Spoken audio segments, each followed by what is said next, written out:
There we go. Should be good. We should be good. Yeah. Good. Let's do it. Let's do it. Yep, we on there. Take two. What up, Facebook? What up, YouTube? What's going on? Wherever Take you two. go. Yes. Take two. All right. Share.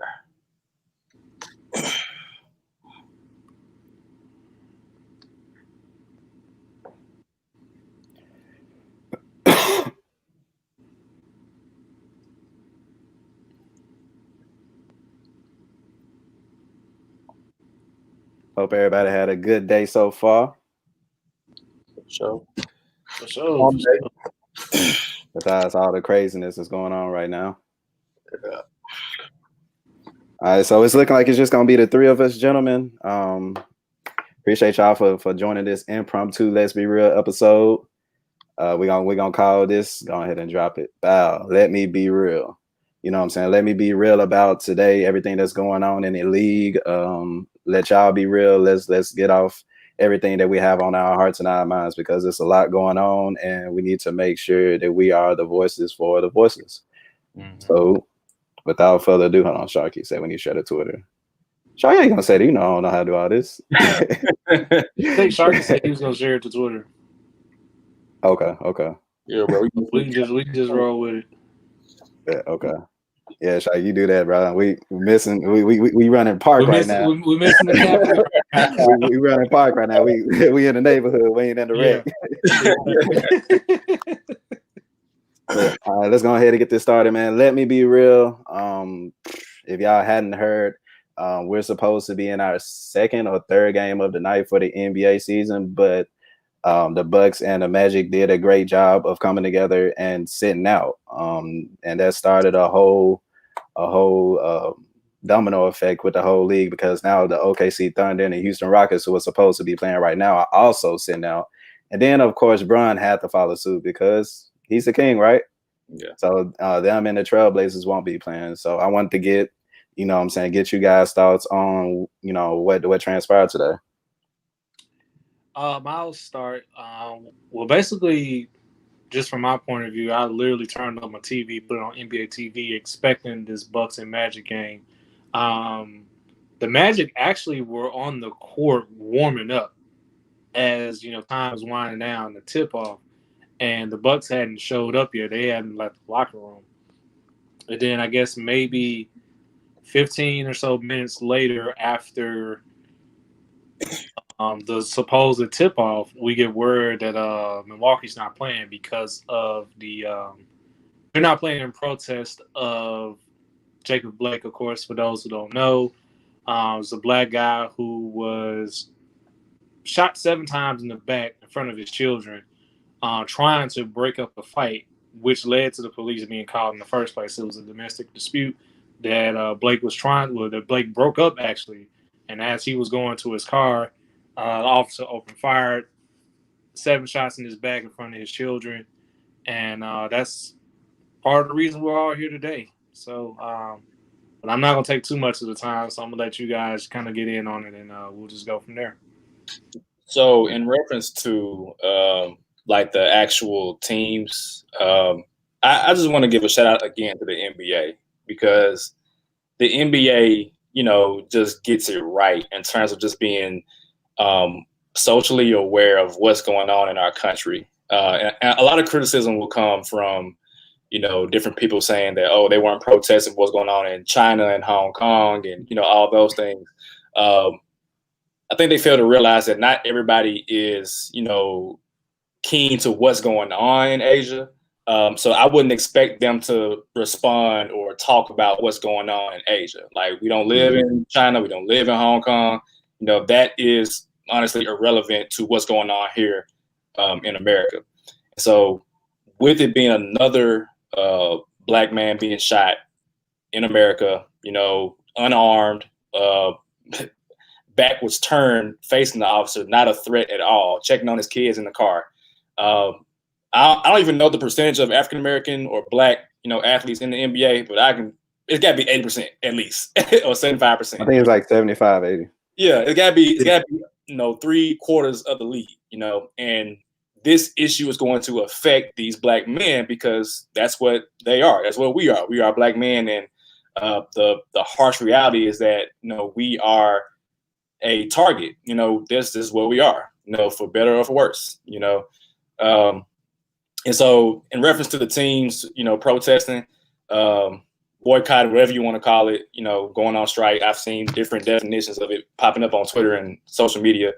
I'm all for it. Put your money where your mouth is. If you say that Black Lives Matter, let's prove it. And we're not going to give y'all a show just because y'all want a show. I know two could probably expand upon this with Kyrie Irving, but Kyrie off top was like, we're not just for your entertainment. Be aware that we are black men in America, and America does not love us at all. Now, of course, not saying that's true for every cop, every American. No, but systemically, America's system is not conducive to, minority, in our case, black men and black women. And that's just facts. Like, I don't want to hear no argument about that, period. So, yeah, that shout out to the Bucks for creating that butterfly effect that has now transpired into other leagues. A couple of baseball teams are not playing. A couple of players not playing. I just announced in the pre-show that Naomi Osaka's not playing. Like, people are actually out here, and they're just not doing it because of, in reference to what's happening in Wisconsin. So definitely shout out to the Bucks for getting that started. Absolutely. You guys hit it right on the head. Appreciate y'all for sharing that. Salute to the Bucks for stepping up and being the first. Shout out to Giannis and George Hill and Shep and everybody else who looked at this moment and said enough is enough. I said earlier today, it's funny that 40 years ago, 50 years ago, it was sit-ins, and now we're focusing on sitting out. And I think that's the thing to do to the players right now, especially in a league where, well, in a world where money's key, you got to hit them where it hurt. You know what I'm saying? We're going to definitely talk about what do you see the players wanting and demanding as of now. But I want to kind of give my 2 cents on just my whole bubble experience. Savage, you brought up Kyrie Irving for a reason, because he was the one that truthfully came out and said the bubble is a bad idea. When he did that, he was seen as the criminal of the world. He's the worst person. Kyrie, you're an idiot. You were the one that said the world was flat. Is it? It's not. I ain't never seen it, but who knows? But the fact that Kyrie Irving is able to provoke people thinking is amazing. And the fact that we're 3 months into the bubble and we see that us playing, did it really help? You know what I'm saying? So I was talking to Anthony Shane of ESPN. Shout out to him. And I'm pretty sure we're going to talk more about this tomorrow, but we kind of got, into a disagreement on Twitter. And he felt like now would be the hardest punch for the NBA players because of what's going on now, because it's playoff time, because everybody's watching. So to leave now is the perfect thing to do, which I agree 100% with. But the hardest hit would have been that first round haymaker, which was to not play in a bubble at all. If you want to take money out of the league, don't play at all. And now you've added money into their pockets now. So it's like, if you boycott now, you might as well not finish the season. We're going to talk about that. You get your guys' opinion on that. But if you walking out now, your thing is not to play. So am I wrong to feel like the biggest moment should have been not playing at all in the bubble? Absolutely not. Because I was for what Kyrie was saying as well. It's like this is going to take away from everything that's going on. And I just hated that he got just vilified for it. Like, Woj came out, Kendrick Perkins came out and spoke negatively about him. And now, just like you said, 3 months later, now they're walking back their stances and saying, okay, now we see what Kyrie is talking about. So, Kendrick Perkins, Woj, and probably there's a bevy of others. Y'all owe Kyrie Irving on. Oh, bevy. That's not even a word to say. Almost everybody. Like, we really vilified this guy for speaking his mind. You know what I'm saying? Savage, what you think? And I like how Kyrie Irving has kind of stayed silent throughout this whole thing, and he's just like, his actions has been speaking since then. Of course, his reluctance to go to the bubble. He's given over $1.5 million paying the salaries of WNBA players. who chose not to go to the Wubble, as they refer to it as. Yeah, well, And just a bevy of other stuff that he's done throughout since everything has been transpired. So I just want to say that Woj, Kendrick Perkins, y'all owe that man an apology. Again, just want to say kudos to Milwaukee for kind of setting this off. And I just want to bring to the table as well, like, this is not the first time that something like this has happened in Milwaukee, actually. Because if you guys remember a couple of years ago, 2 years ago, actually, the situation with Sterling Brown, who played for the Bucks, he was pulled over by a police officer, actually assaulted by a police officer. Yep. Had same thing that happened with George Floyd, knee on the neck and everything. Fortunately enough, Sterling Brown is still here. But and also John, I think with John Henson, who also had I was just about to get there. John Henson basically was racially profiled just for walking in a jewelry store. Like, the jewelry owner, who was white, called the police on John Henson, and who I'm pretty sure, because Wisconsin, it's a pretty decent state as far as sports. They know their sports, and I'm pretty sure they know everybody who plays there.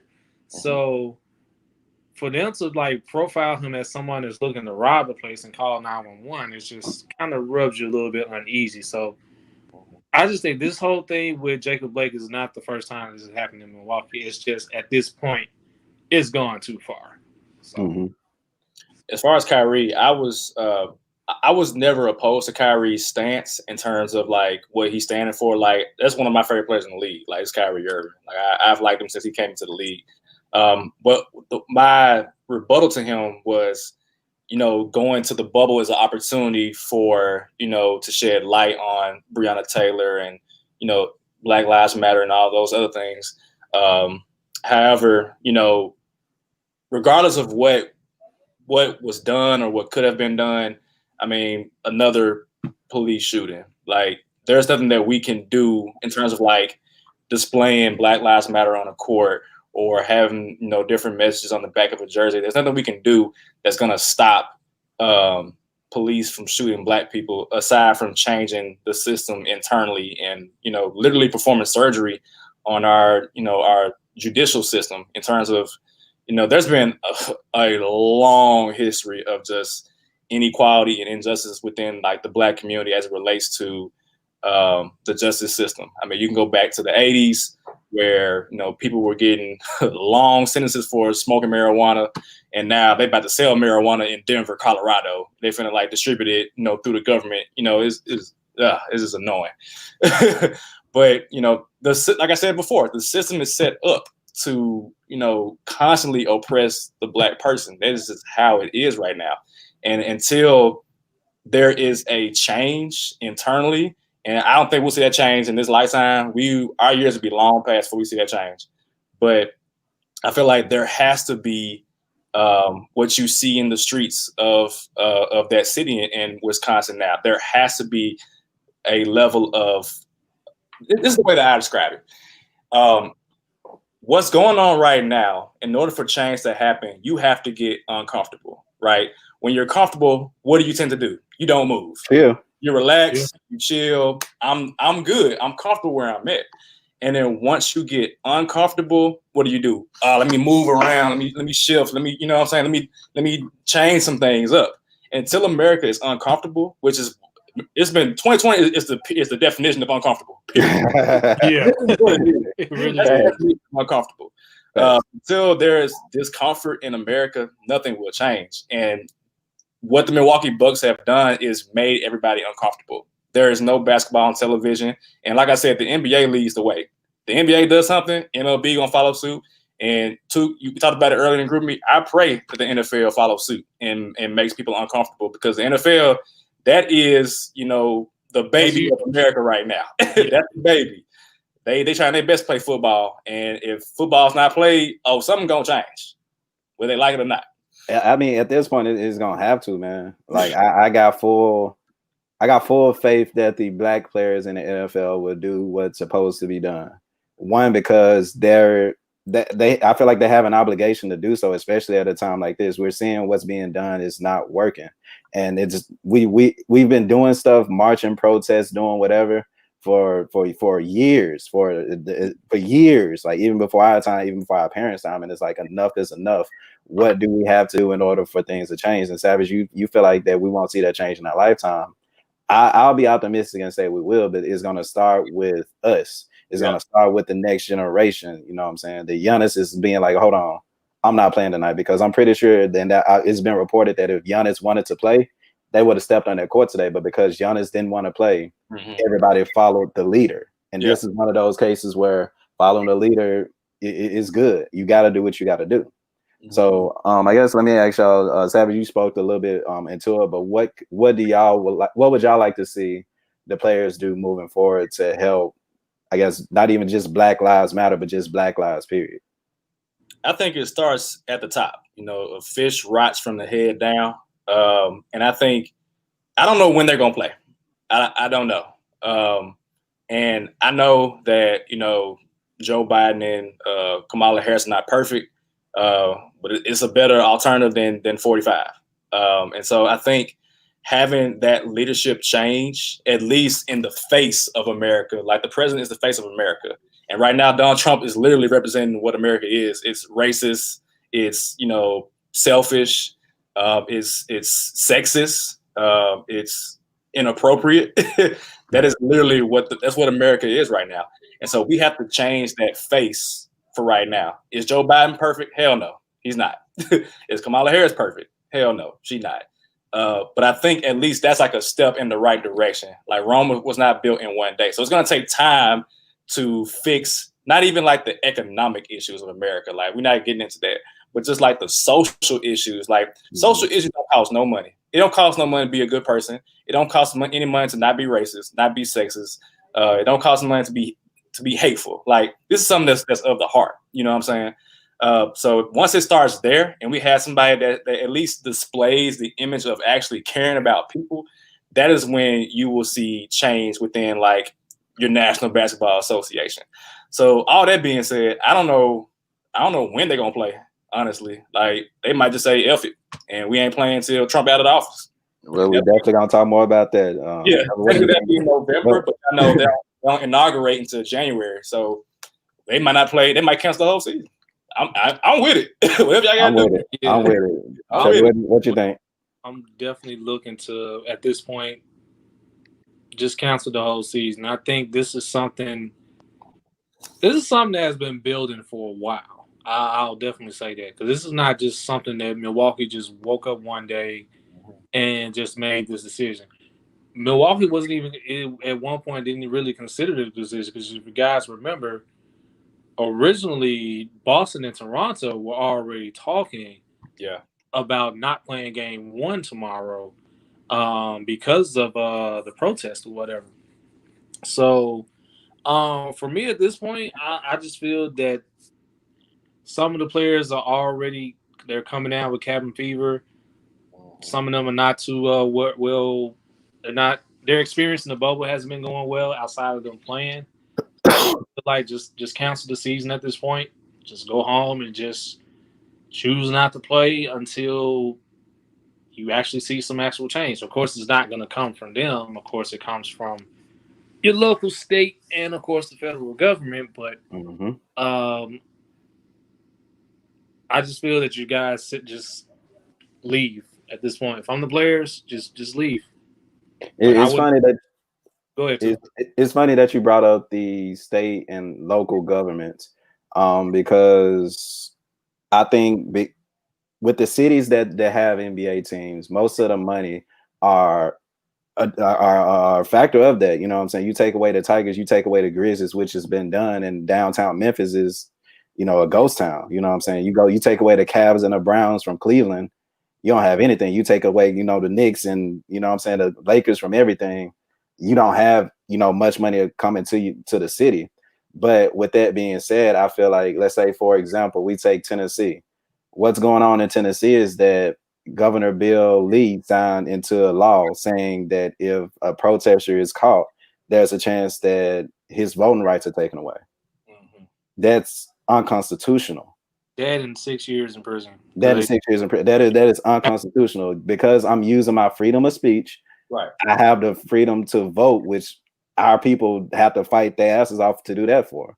And now you going back into history and saying, nah, we're gonna put y'all back in y'all places. So I think now would be a good time for, you know, the Memphis Grizzlies, their representatives, to go and say, you know, and talk to the ownership and be like, this is what needs to happen because this is unconstitutional. The same way the Grizzlies can do that, the Lakers and the Clippers can go into, you know, talk to Arnold Schwarzenegger, whoever they need to talk to get things done, you know, locally. You know what I'm saying? New York can talk to their senator, governor, whatever he needs to do. Like, it really starts small. Like y'all said, we have to get our local and state officials to go ahead and rock with us. I don't know how, but that's something that needs to happen. Or you show them that Black Lives Matter by not playing, because then they'll take it serious. I think the biggest problem is that there, and this is across like several different platforms, but there tends to be a, you know, an erasing and then redrawing of where the line is, whether that be with rules, whether that be with, you know, districts, school districts, voting districts. There's always some level of changing to keep things, like I said, systemically against Black people, which is what happens with like getting to like the presidential election, like the electoral college, and how that thing is, you know, constructed to where it specifically keeps certain voters in a specific area where it only gives you so many votes towards the presidency. You know what I'm saying? So it's wrong. That, like right. the NBA owners, like they were talking about it on NBA TV and pretty much everywhere now. Like, these NBA owners are friends with or have some kind of relationship with these politicians. They're connected with other owners of for sports franchises. It's time for them. They're in the city. It's time for them to get off their asses and make something work, because they have those relationships. Or, like I said, the players show Black Lives Matter, we're not going to play, and that's where it's going to hurt. You hit them in the pocket. Because I'll guarantee you, if there's no season next season, because A, of Corona, or B, because we're getting tired of getting shot and seeing videos. Like, I hadn't even watched a video of them. You know what I'm saying? Like, it's crazy.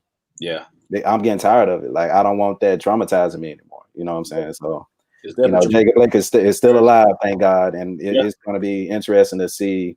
I can't wait to hear what you said, man. I can't wait. I look forward, because that, like Jacob Blake had literally lived my biggest fear. Like, my biggest fear in I want to say a sick desire, right? So, like, if I'm gonna get shot, you better kill me. That's my thinking. Like, you better kill me because I'm coming back hard. And I just pray that Jacob Blake, one, that he comes back and that he just tells his story, because I don't know if y'all saw his sister, I think. She spoke out at a press conference, and it was just an amazing experience. Like, she spoke so eloquently, so passionately, and like you just felt like stirred up to like be a part of the change. And so I can't wait to hear what he has to say, if he's able to, you know, to speak, obviously, because I heard that he's, you know, paralyzed from the waist down. Don't know if that's permanent or not, but that's just, again, you hamstrung a Black man because for no reason, to be honest. Like, so with everything going on now, you know, Jacob Blake shooting, we're still trying to get justice for Breonna Taylor. What is like day 160 something, 170 something. Yeah, you know what I'm saying, maybe more, and we're still trying to get justice for that. So I'm kind of speechless at this point. You know what I'm saying? I don't know where we can go from here, but I think the NBA players, like I said, have done a great job. Now they have to continue to do the job by not going to their jobs. You know what I'm saying? Like, you shut the season down, pop the bubble, like I said on Twitter earlier, like show that Black Lives Matter, because I'm one of the people, and y'all can attest to it. I don't think they should have had the bubble, period. You know what I'm saying? If you wanted to play basketball so bad, go play basketball on your own, and there's ways of marketing that.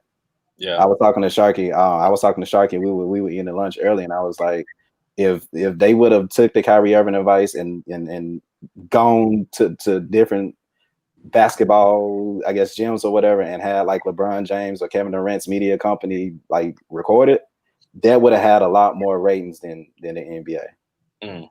I strongly believe that to this day. Like, what we're seeing now is essentially basketball being played at Planet Fitness. Only you got NBA logos and a Black Lives Matter sticker on it. True that. Yeah. So if black players were to use this as a prime example, because they don't have to work anymore because of COVID-19 of this pandemic. No. Continue to do the work by not going. Y'all don't put too much money in the NBA pocket already for y'all to make like I said, the biggest punch. So the biggest punch right now and the biggest strategy is to finish the season at home. Yeah. So, well, y'all have any final thoughts on this impromptu Let's Be Real / Let Me Be Real? This is actually our first segment. I have something. I'm gonna save it for Let's Be Real. Okay. Because I know because I wanted to use this impromptu show to talk more about everything that went on today, starting in Milwaukee. Memphis's number one enemy recently had an interview, and I'm just gonna leave it at that. His number one enemy, who's that? John Calipari. Okay. So I know we're gonna, of course, as we always do, we always acknowledge that justice still needs to be served for Breonna Taylor, and I'm going to, on Let's Be Real, just do a little mini rant on how Memphis's number one enemy, how he could actually be the catalyst for potentially getting that taken care of. So Nice. Interesting. That's gonna be fun to hear, brother. Yeah. So stay tuned, you guys. My final thoughts. Of course, shout out to the Bucks for kind of spearheading this whole thing. But I also want to shout out to the allies of supporting Black Lives Matter. I saw Kevin Love tweet out, in support of the protests. Kyle Korver, of course. But like I said before, the NBA, just gets it. I'm pretty sure that there are people within the bipartisan, you got Republican, you got Democrat, whatever. Even going within the Republican Party, you got right, left people, right people, flip side, left, right. But I just appreciate people who show human empathy for the loss of life or, the pain of just being a Black person sometimes, people who are not, so caught up in who their character are. I'm looking at you. What's the guy's name? He was on ESPN. He tweets a lot of random stuff. I can't think of his name, but they tend to stand firm in their character, their political character, and just try to combat somebody getting shot. Oh, he was a felon. He had this on his that's beside the point, man. You're talking about Will Kane, which not Will Kane, but Will Kane is one of those guys who he's done. But it goes beyond just your brand, right? This is human life. If you are a Christian person, you believe that no one is beyond the reach of God's hand. We all are able to be saved. We are all covered by the grace of Jesus Christ dying on the cross for us. But you cannot prioritize your political party over just human decency, man. So shout out to the allies who reach out to Black people and to say, hey, I'm praying for you.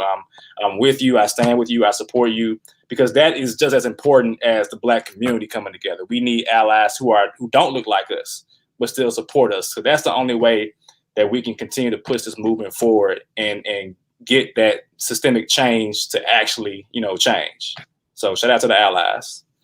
Beautifully said. I guess my final thoughts would be, kudos again to the NBA players. If we're really talking about, let me be real. A lot of people should be happy that we're not doing more. And what I mean by that is, 20 years ago, we can go back to the Tupac video when he said, eventually those at the bottom are going to come to the top. You know what I'm saying? Y'all got all the food in y'all house and y'all seeing us starving. Y'all better let us in or we're going to crash the door. You know what I'm saying? If y'all not listening to us now, we're not going to be trying to get hurt anymore. It's going to be some kind of harm that's going to be done outside of just mentally and emotionally. There's going to be some kind of physical harm done because we're getting tired of seeing our people get killed. Jacob Blake, thank God he's still alive. But what about everybody else? Yep. You know what I'm saying? Yep. And we're really getting tired of it. And it's gonna get to a point where maybe not this generation, but the generation after, it seems to kind of get worse. They're gonna be the generation that not care. And by then it's gonna be too late because we're getting tired of asking. We're getting tired of asking for just the simple rights of being treated like an actual human being. Yeah. We're getting tired of it. If it doesn't work now, it's gonna be red tit tit tit tit. Like, you know, so Dave Chappelle said it best, man. I'm telling you. so definitely shout out to him. But man, I appreciate y'all for coming on and sharing y'all thoughts on this impromptu. Salute to all of our other brothers. I think we did pretty well running threes. What's up? This is a park session, so we ran threes. Just the part. Man, make sure y'all come check us out. We record every Sunday. Let's be real. The dopest sport podcast in the city of Memphis. Come at us if you think you better. This episode segment, Let Me Be Real, definitely more coming to it. Y'all got any more thing to say? Anything else, sir? No, that's good, man. Check us out. New Starting Five coming this week as well. Oh yeah. So all right. Be on the lookout for that. Bet. Well, just like Kenny the Jet Smith, we finna be out of this thing. we out this thing. See y'all Sunday. All right, man.